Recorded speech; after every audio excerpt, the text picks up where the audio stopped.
नमस्कार प्यारे विद्यार्थियों, आप सबका स्वागत है फिर से स्टडी जी के ज्ञान में। तो प्यारे विद्यार्थियों, आज मैं आपके लिए कक्षा 11 का विषय इतिहास का मोस्ट इम्पोर्टेंट मॉडल पेपर लेके आया हूं।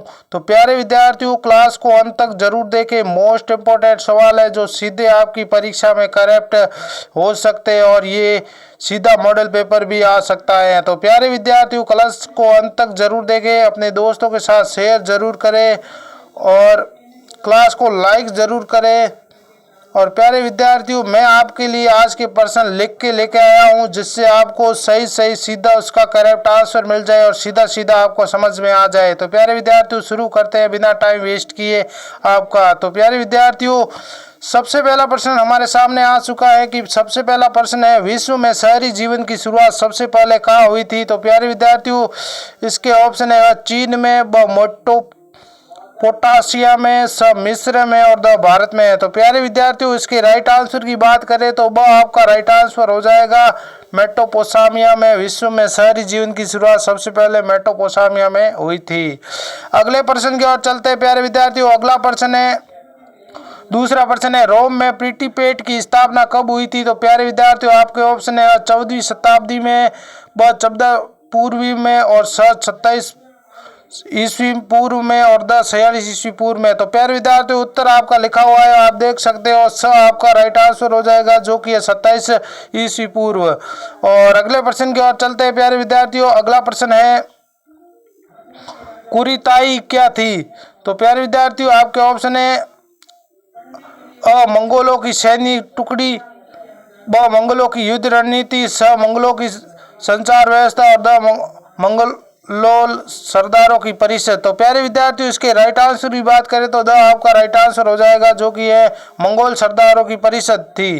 और प्यारे विद्यार्थियों, अगला प्रश्न है हमारे सामने, पांचवा प्रश्न है, जर्मनी में धर्म सुधार आंदोलन के प्रणेता कौन थे? तो प्यारे विद्यार्थियों, आपके ऑप्शन है अ जिउगली, ब जॉन क्वीन और स मार्टिन लूथर और द इरेसमस। तो आपके राइट आंसर की बात करें तो स आपका राइट आंसर हो जाएगा मार्टिन लूथर। जर्मनी के धर्म सुधारक आंदोलन के प्रेरणा मार्टिन लूथर थे। और प्यारे विद्यार्थियों, अगला प्रश्न है, यूरोपियों द्वारा उपनिवेशों की स्थापना का क्या कारण था? तो आपके ऑप्शन है कच्चे माल की प्राप्ति, व निर्मित माल की खपत, स अधिकाधिक लाभ कमाना और द उपयुक्त सभी। तो प्यारे विद्यार्थियों, इसका राइट आंसर द हो जाएगा जो ये सभी है सही हो जाएंगे, जो कि यूरोपीय द्वारा उपनिवेशों की स्थापना का क्या कारण था? तो ये सब हो जाएंगे कच्चे माल की प्राप्ति, निर्मित माल की खपत, अधिकाधिक लाभ कमाना।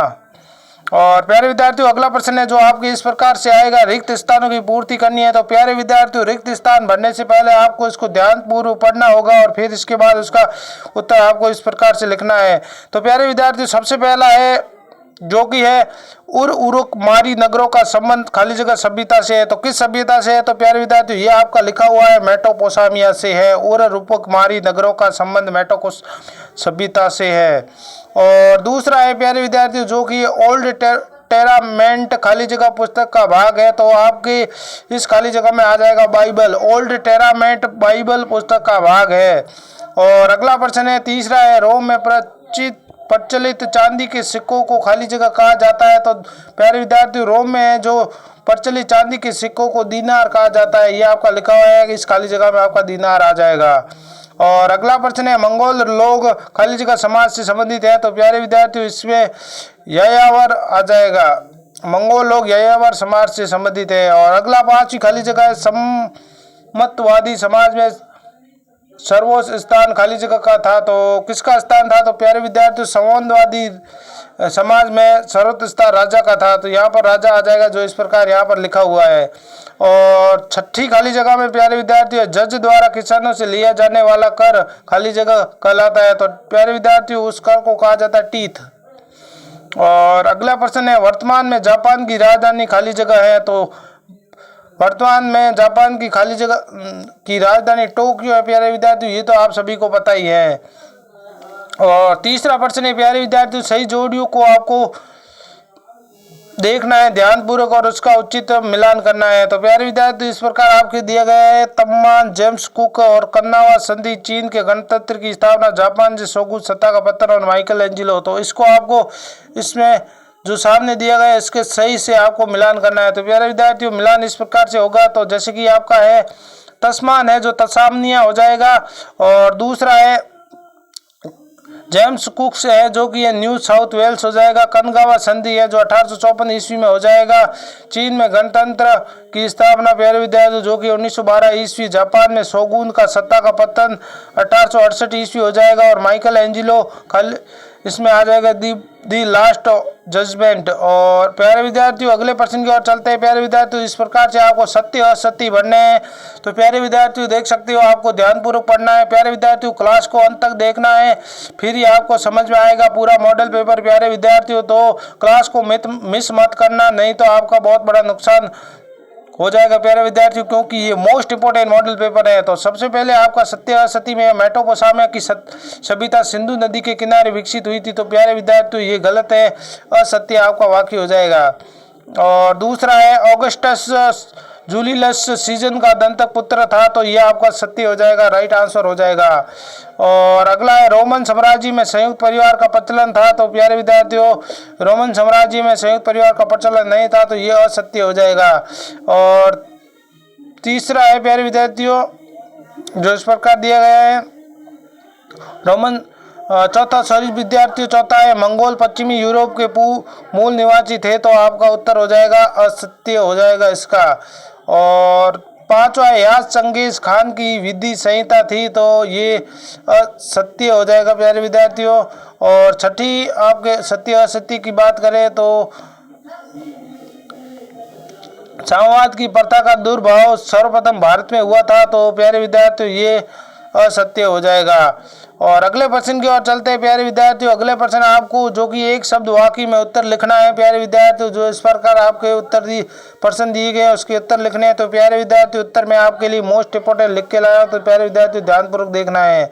तो सबसे पहला प्रश्न है, किस रोमन साम्राज्य के शासनकाल के पैक्स रोमाना के नाम से जाना जाता है। तो प्यारे विद्यार्थियों इसका उत्तर जो इस प्रकार आप देख सकती हो, ऑगस्टस। और अगला प्रश्न है सॉरी विद्यार्थियों, अगला दूसरा प्रश्न है, मंगोलिया राष्ट्र का महानायक किसे कहा जाता है। तो प्यारे विद्यार्थियों, मंगोलिया राष्ट्र का महानायक चंगेज खान को कहा जाता है प्यारे विद्यार्थियों, मोस्ट इंपोर्टेंट है। और अगला है मैनर क्या है। सॉरी विद्यार्थियों, तीसरा है मैनर क्या था। तो प्यारे विद्यार्थियों उत्तर की बात करें तो मैनर है जो सामंतों का निवास स्थल होता था। और अगला है सॉरी प्यारे विद्यार्थियों, अगला प्रश्न है जो कि चौथा प्रश्न है, आप देख सकते हो, मंगोल पश्चिमी यूरोप के मूल निवासी थे। सर दोस्तों,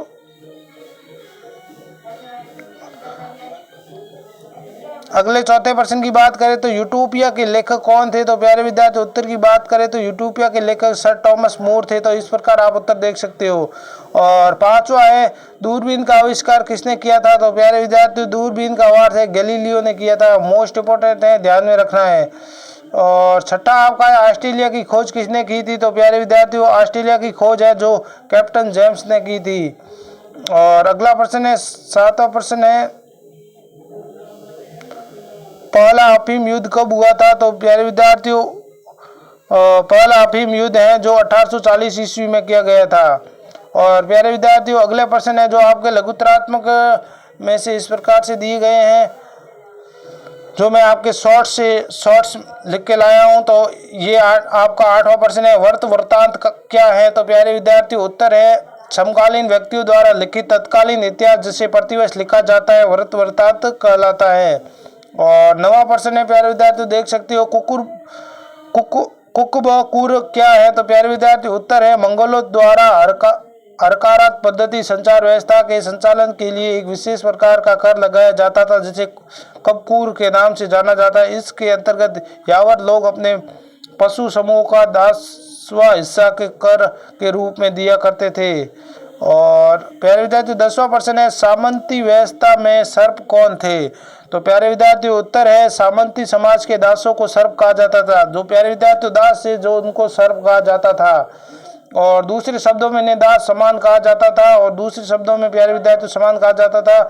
इसके पास अपनी भूमि नहीं होती थी और इन्हें सामंतों में भूमि पर काम करना होता था। तो प्यारे विद्यार्थियों दास से जो खुद की भूमि नहीं होती थी और वो दूसरों के राजाओं के पास कार्य करते थे, और ये जीवन भर अपने सामंतों के खेतों पर काम करते थे और उनके छोड़कर नहीं जा सकते थे। इनकी स्थिति दयनीय थी, इनकी स्थिति बहुत ही खराब थी। और अगले प्रश्न की बात करते हैं। अगला प्रश्न है, न्यू टेस्टामेंट क्या है? तो प्यारे विद्यार्थियों उत्तर है, न्यू टेस्टामेंट बाइबल का वो खंड है जिसमें ईसा मसीह का जीवन चरित्र, धर्मोपदेश और उसके प्रारंभिक अन्याय का उल्लेख है। तो प्यारे विद्यार्थियों जो है कि न्यू टेस्टामेंट जो कि है बाइबल का वो खंड है जिसमें ईसा मसीह का जीवन चरित्र लिखा गया है। ईसा मसीह ने जीवन में अपने क्या धर्मोपदेश दिए गए हैं वो लिखा हुआ है, तो आपको ये देख लेना है। और 12वां प्रश्न है जो आप देख सकते हो, मानववाद से आपका क्या तात्पर्य, संक्षेप में बताइए। तो प्यारे विद्यार्थियों आपको देखना है, उत्तर है, मानववाद का तात्पर्य उस विचार से अर्थ है जिसमें मानव की विभिन्न समस्याओं का अध्ययन, समस्याओं को सुलझाने का बल दिया जाता है और मानव के जीवन का चहुमुखी विकास कर उसके जीवन को सुखी बनाना है, मानववाद का अर्थ है। और प्यारे विद्यार्थियों अगला प्रश्न 13वां है जो इस प्रकार है, नेटिव शब्द का अर्थ बताइए, अर्थ समझाइए। तो प्यारे विद्यार्थियों नेटिव शब्द का अर्थ है, नेटिव शब्द का मतलब होता है ऐसा व्यक्ति जो अपने मौजूद निवास स्थान से ही पैदा हुआ है। 20वीं शताब्दी के आरंभिक वर्षों तक ये पद यूरोपीय लोगों द्वारा अपने उपनिषदों के वासिदों के लिए उपयुक्त किया जाता था। और प्यारे विद्यार्थियों 14वां प्रश्न है, एबोरिजिनीज कौन थे? तो प्यारे विद्यार्थियों उत्तर है, ऑस्ट्रेलिया में आदि मानव और एबोरिजिनीज के नाम से जाना जाता था। आदि मानव ऑस्ट्रेलिया में लगभग 40,000 वर्ष पहले और संभव इससे भी पहले निवास करते थे ऐसा माना जाता है। और 15वां प्रश्न है जो आपके सामने है जो कि है, मत्स्यु हितो के विषय में क्या आप जानते हैं? तो प्यारे विद्यार्थी उत्तर है, मत्स्यु हितो 1867 ईस्वी में जापान के सम्राट पद पर आसीन हुआ करते थे और मत्स्यु हितो में मेजी की उपाधि धारण की थी और इसलिए इसे मेजी सम्राट प्रभु शासक भी कहा जाता है। और मत्स्यु हितो के सिंहासनारोहण के पश्चात ही जापान में सम्राट की वास्तविक सत्ता का आरंभ हुआ और इस घटना के जापान के इतिहास में मेजी पुनर्व्यवस्था के नाम से जाना जाता है। तो प्यारे विद्यार्थियों आपका लास्ट प्रश्न यही था। तो प्यारे विद्यार्थियों चैनल पर नया है तो सब्सक्राइब जरूर कर दें। ऐसी और अमेजिंग वीडियो आपके एजुकेशन से रिलेटेड देखने के लिए हमारे चैनल स्टडी जीके ज्ञान को सब्सक्राइब जरूर कर दें और अपने दोस्तों के साथ शेयर जरूर करना है जिससे उनको भी इस मॉडल पेपर का लाभ मिल जाए। और लाइक जरूर कर दें वीडियो को। और अगले वीडियो में मिलते हैं, आज के लिए बस इतना ही।